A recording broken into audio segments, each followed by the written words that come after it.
Kung may bala kayong mag-beach and gusto nyong maging astig, pero hindi kayo pinayagan ng mga magulang nyo mag-tattoo, mag-permanent tattoo, mayroon akong solusyon dyan. So, ito pala yung temporary tattoo. Ayan. So, marami siyang laman. So, marami siyang design na pagpipilian. So, sa isang pack is meron siyang 6 pieces. Iba-iba yung designs niya. So, try natin. So, try natin lagyan dito. Ayan. What's ay? Bigyan. So, lagyan lang natin ng tubig. Pwede dito sa cotton para hindi masyadong mess. Ayan. And, up to 14 days pala siya. So, 2 weeks, up to 2 weeks. And then, herbal tattoo siya. Kaya, hindi kayo magkakati-kati. Ayan. So, take off na natin.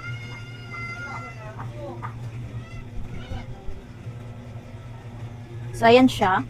So, wait lang tayo ng 24 hours. So, bukas, ayan, para mas makita talaga yung design niya and mas umitim siya. I-update ko kayo bukas. So, ilalagay ko na lang sa baba ang link.